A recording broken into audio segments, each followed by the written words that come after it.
चलिए आज एक ऐसी कहानी सुनते हैं जो टाइमलेस है, मतलब हमेशा काम आती है।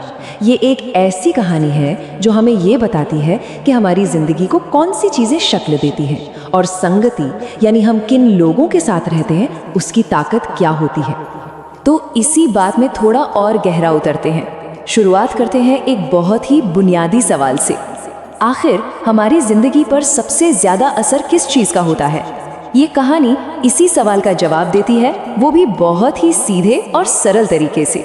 तो ये कहानी है चौधरी पहलवान की, एक ऐसे इंसान जिन्होंने अपनी पूरी जिंदगी दूसरों की मदद करने में लगा दी, पर अब उनका आखिरी वक्त आ गया था और उनके पास अपने बेटे को देने के लिए एक आखिरी बहुत ही कीमती सबक था। जरा सोचकर देखिए वो पल। एक पिता अपनी जिंदगी के आखिरी लम्हों में है और वो अपने बेटे को जिंदगी का सबसे ज़रूरी सबक सिखाना चाहता है। माहौल काफ़ी गंभीर है और जाहिर है कहे जाने वाले हर शब्द का अपना एक वज़न है। तो पहलवान अपने बेटे से कहते क्या है? वो कोई लंबी चौड़ी बातें नहीं करते, बल्कि वो एक बहुत ही अजीब, बिल्कुल अनएक्सपेक्टेड सी गुजारिश करते हैं, जिससे एक सस्पेंस सा बन जाता है। पिता ने बहुत ही सीधी सी बात कही, एक कोयले का टुकड़ा लाओ और एक चंदन का टुकड़ा। है ना थोड़ी अजीब बात? आखिरी सबक के लिए बेटे के मन में भी यही सवाल चल रहा था। बेटे को ये थोड़ा अटपटा तो लगा, पर अपने पिता के लिए इज्जत इतनी थी कि उसने बिना कोई सवाल किए उनकी बात मान ली।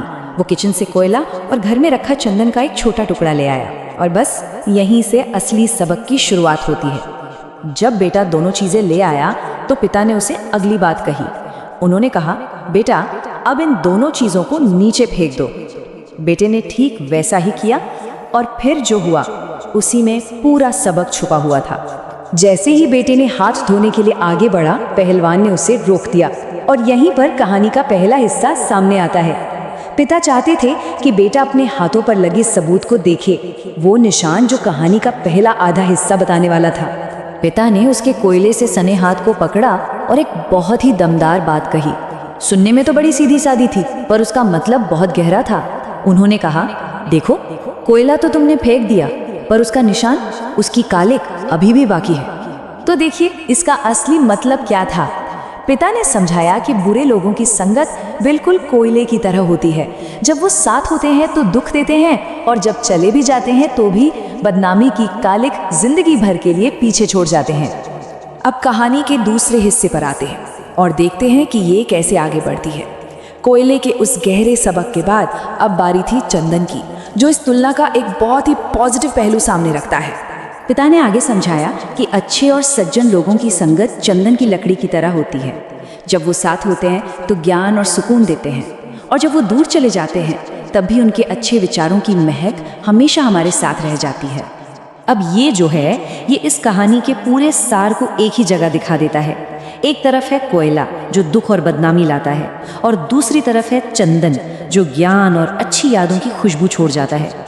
ये एक सीधा साधा लेकिन बहुत शक्तिशाली कॉन्ट्रास्ट है जो हमें संगति के दो पहलुओं को दिखाता है। तो आखिर में इस पूरी कहानी का निचोड़ क्या है? ये कहानी सिर्फ कोयले और चंदन के बारे में नहीं है, ये उन फैसलों के बारे में है जो हम लेते हैं, और इस बात की सबसे बड़ी सीख कि हमें अपनी जिंदगी जीनी कैसे चाहिए। और यही थी पहलवान की अपने बेटे को दी गई आखिरी और सबसे बड़ी सीख। यही इस कहानी का असली मैसेज है, एक सीधी काम की सलाह जो पूरी जिंदगी हमारा मार्गदर्शन कर सकती है। उन्होंने कहा, हमेशा अच्छे लोगों की सोहबत में रहो, क्योंकि संगति ही सब कुछ है। और ये कहानी हमें इसी आखिरी सोच के साथ छोड़ जाती है। ये हमें याद दिलाती है कि हमारी जिंदगी में किसे रखना है, ये चुनने की पूरी ताकत हमारे पास है। हम कोयले का दाग चुनते हैं या चंदन की महक, फैसला हमारा है, और यही वो फैसला है जो हमारी किस्मत तय करता है।